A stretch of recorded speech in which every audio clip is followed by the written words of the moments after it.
বাংলাদেশে 5 আগস্টের পর আমি মনে হয় না কোনো ক্রিকেট ম্যাচ অর্থাৎ বাংলাদেশ ন্যাশনাল টিমের ক্রিকেট ম্যাচ দেখেছি। দেখি নাই, কারণ ওই রুচিটুকু আর নাই।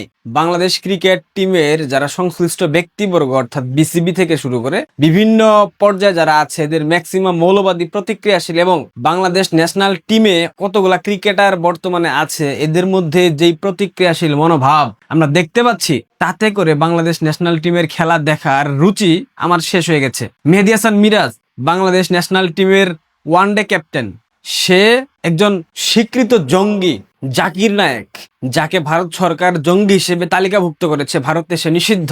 দালাল মিরাজ জাকির নায়েকের সাথে ছবি তুলেছে, সেই ছবি আবার জাকির নায়েক সামাজিক যোগাযোগ মাধ্যম ফেসবুকে ছড়িয়ে দিয়েছে। আইসিসি নিয়ন্ত্রণ করে ভারত, কারণ আইসিসির বিরাট অংশের যে অর্থায়ন সেটা ভারত করে থাকে, এটাই তো আমরা জানি। এখন আইসিসি মেহেদী হাসান মিরাজকে কি ভালো চোখে দেখবে? দেখবে না। এই ধরনের অসংখ্য চিত্র দেখার পর 5 আগস্টের পর আর বাংলাদেশ ন্যাশনাল টিমের খেলা দেখার মতো রুচি আমার কখনো হয়নি। 5 আগস্টের পর বাংলাদেশ ক্রিকেট বোর্ড নিয়ে যেই নাটকগুলা করা হয়েছে আপনারা সবাই দেখেছেন, এইসব নিয়ে আমি অনেকবার কথা বলেছি। প্রথমত, পাপন ভাই চলে যাওয়ার পর একটা নাটক করা হলো, নির্বাচন ছাড়াই ফারুককে প্রেসিডেন্ট করা হলো, ফারুককে বাদ দিয়ে বুলবুলকে প্রেসিডেন্ট করা হলো, আসিফ মাহমুদ, সজীব ভুইয়া এবং ইলিশ নজরুল এই দুইজনের তত্ত্বাবধানে। এরপর বিএনপি ক্ষমতায় আসলো, আসার পর বুলবুলকে সরিয়ে দিয়ে কোনো প্রকার নিয়মতান্ত্রিক প্রক্রিয়া ছাড়াই নিয়ম সৃষ্টি করে বিসিবির পরিচালনা পর্ষদ ভেঙে দিয়ে এখন অ্যাডহক কমিটি করা হয়েছে। এই কমিটিতে তামিম ইকবাল, বিহারি তামিম, এই তামিমের ক্যারিয়ার সম্পর্কে আপনারা জানেন। তামিমের ক্যারিয়ার কি? তামিম তো ওপেনিং ব্যাটসম্যান, এত বছর ক্রিকেট খেলেছে শুধুমাত্র তার চাচা আকরাম খানের দয়াতে। আকরাম খান বিসিবির একটা জায়গায় ছিল, যার কারণে তামিমকে চাইলেও কেউ বাদ দিতে পারেনি। আওয়ামী লীগের দয়া দাক্ষিণ্য নিয়ে ক্রিকেট খেলেছে, এভারেজ বলেন, স্ট্রাইক রেট বলেন, সবকিছুতে তামিম কোনো জায়গার মধ্যে ছিল না প্রথম 5 থেকে 6 বছর। 2007 সালে অভিষেকের পর থেকে 2014 সাল পর্যন্ত তামিমের পরিসংখ্যান যদি আপনারা দেখেন, আমি দেখাতে চাচ্ছি না, আপনারা গুগলে সার্চ করেন দেখতে পারবেন, ওইটা কোনো ব্যাটসম্যানের পরিসংখ্যানের মধ্যেই পড়ে না। 2015 সালের পর থেকে যা কিছু অর্জন করেছে পরে হয়েছে, এর আগে কোনো কিছু সে করতে পারেনি। অথচ অনেকেই সাকিবের সাথে তামিমের তুলনা করে। তামিম ইকবালকে পৃথিবীর কয়টা দেশের মানুষ চেনে বলতে পারবেন? কোথায় সাকিব, কোথায় তামিম, কোথায় আনারকালি, কোথায় জুতার কালি? তামিম হইলো জুতার কালি, সাকিব হইলো আনারকালি। এটা তো অস্বীকার করতে পারবেন না, পরিসংখ্যান তো আপনি অস্বীকার করতে পারবেন না। পৃথিবীতে সাকিব একমাত্র ক্রিকেটার 3 ফরম্যাটে অলরাউন্ডার হয়েছে, দীর্ঘদিন জায়গায় ছিল। একমাত্র ক্রিকেটার 650 প্লাস আন্তর্জাতিক উইকেটের মালিক। পরিসংখ্যান, এভারেজ এগুলো বাদ দিলাম। তামিম প্রথম শ্রেণীর একটা দালাল। আপনারা জানেন 5 আগস্টের জঙ্গি উত্থানের ঠিক 2 দিন পূর্বে 3 আগস্ট তামিম গণভবনে বঙ্গবন্ধু কন্যা শেখ হাসিনার সাথে সাক্ষাৎ করতে গিয়েছিল। সেখানে গিয়ে বলেছে, আমরা আপনার পাশে আছি, আপনি চালিয়ে যান, এ ধরনের কথা বলতেই তো গিয়েছিল। নয়তোবা 3 আগস্টের মতো উত্তাল পরিস্থিতিতে তামিম কিভাবে গণভবনে যায় দেখা করতে? সেখানে গণভবনের যে ডায়েরি থাকে, উপস্থিতি ডায়েরি, সেখানে তামিমের নাম স্পষ্ট ছিল। 5 আগস্টের পর আমরা বারবার দেখেছি তামিম হচ্ছে একটা সুবিধাবাদী, সুযোগ সন্ধানী। তামিম সাকিব এবং মাশরাফিকে ব্যবহার করে সর্বোচ্চ সুযোগ সুবিধা ভোগ করেছে 5 আগস্টের পূর্বে, এটা তো আমরা দেখেছি। আর বঙ্গবন্ধু কন্যা ক্রিকেটে কখনো রাজনীতি মেশান নাই। আপনারা যে অনেকে বলেন আওয়ামী লীগ সবকিছুকে দলীয়করণ করেছিল, আওয়ামী লীগ, শেখ পরিবার সকল সেক্টরে তাদের পারিবারিক লোকজনকে নিয়োগ দিয়েছিল।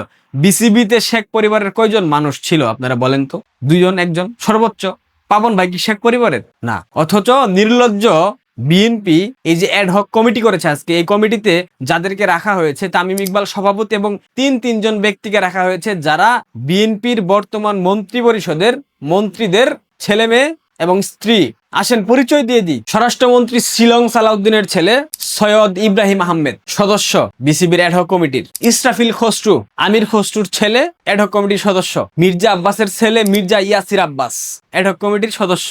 রাসনা ইমাম, ববি হাজ্জাজের স্ত্রী। 11 সদস্যের অ্যাডহক কমিটিতে বিএনপির নেতার 3 পুত্র এবং একজন বিএনপির নেতার স্ত্রী। 11 সদস্য, বুঝছেন? কিন্তু এখানে ক্রিকেট সংশ্লিষ্ট কয়জন মানুষ আছে উইদাউট তামিম ইকবাল? আছে? নাই। এই বিহারি তামিম, এই চাটার তামিম চেটে পুটে সালাউদ্দিনের ছেলে সৈয়দ ইব্রাহিম আহমেদ, এইটাকে চেটে পুটে বিসিবির অ্যাডহক কমিটির সদস্য হয়েছে। আচ্ছা, এই যে অ্যাডহক কমিটি গঠন করা হলো পরিচালনা পর্ষদ ভেঙে দিয়ে, এটা কি কোনো সঠিক প্রক্রিয়ায় হয়েছে? কেউ আমাকে কমেন্টে আইসা বলতে পারবেন? কোনো সঠিক প্রক্রিয়া মেনে এই কমিটি হয়নি, বরং এই প্রক্রিয়াটিকে নতুন ভাবে গঠন করে নতুন প্রক্রিয়াতে, অর্থাৎ এই যে সিস্টেম ছিল, এই সিস্টেমকে আমূল পরিবর্তন ঘটিয়ে এই কমিটি করা হয়েছে। এটা কি কোনো সুস্থ ধারা রাজনৈতিক দলের পক্ষে সম্ভব? এটা বিএনপি বলে সম্ভব হয়েছে। এবং আইসিসির কাছে আমার একটা প্রার্থনা থাকবে, এই যে প্রতিনিয়ত বাংলাদেশ ন্যাশনাল টিমে সরকার দলের হস্তক্ষেপ, বিসিবি একটা স্বায়ত্তশাসিত প্রতিষ্ঠান, এইখানে কোনো সরকারি দল চাইলেও হস্তক্ষেপ করতে পারে না, কিন্তু বিএনপি, এনসিপি, জামাত বারবার বিসিবিতে হস্তক্ষেপ করতেছে। এই হস্তক্ষেপের কারণে আইসিসির উচিত বিসিবিকে নিষেধাজ্ঞা দেওয়া। এটা তো নিয়মের মধ্যে পড়ে। সরকার দল কিভাবে, রাজনৈতিক দল কিভাবে বিসিবির উপর হস্তক্ষেপ করে? আর বিহারি তামিম, ঠিক আছে তুমি বাংলাদেশ ন্যাশনাল টিমের ওপেনার ছিলা, ভালো ব্যাটসম্যান ছিলা, নিজেকে দাবি করো, দেখি তুমি বিসিবিকে ঠিক কোথায় গিয়ে পৌঁছে দিতে পারো। আমরা দেখতে চাই, আমরা দেখবো, আমরা তো অবশ্যই দেখবো। সব সত্যের সব থেকে বড় সত্য, যে বেশি চাটতে পারে সেই ভালো থাকে, যার চাটার যোগ্যতা বেশি তার অবস্থান তত ভালো হয়। তামিম ইকবাল চাটতে পারে ভালো, সেজন্য অল্প সময়ে এসে সকল প্রক্রিয়াকে বৃদ্ধাঙ্গুলি দেখিয়ে এখন বিসিবির অ্যাডহক কমিটির সভাপতি, অর্থাৎ কার্যত বিসিবির প্রেসিডেন্ট। বিহারি তামিম, তোমার জন্য শুভকামনা। সময় বদলালে তখন দেখা যাবে তুমি সভাপতি থাকো নাকি সাধারণ সম্পাদক থাকো, নাকি তোমাকে বিসিবি থেকে ঘাড় ধাক্কা দিয়ে বের করে দেওয়া হয়। এটা বাংলাদেশের মানুষ দেবে, বাংলাদেশের অন্য কোনো দল দেবে। আমরা জাস্ট চেয়ে দেখবো, এখনো দেখছি, ভবিষ্যতে দেখবো। বিহারি তামিমের মতো এই ধরনের লোকেরাই সবসময় ভালো থাকে। বিহারি তামিম আওয়ামী লীগ ক্ষমতায় আসলেও দেখবেন ভালো থাকবে, কারণ এরা চাটতে পারে। চেটে পুটে দেখলেন নিয়ম নীতি সব তোয়াক্কা করে বিসিবির প্রেসিডেন্ট হয়ে গেল। সাকিবের দেশে আসার যে চিন্তাধারা ছিল এটা আর সম্ভব না। প্রিয় দর্শক, ভালো থাকবেন, সাবস্ক্রাইব করবেন, ধন্যবাদ।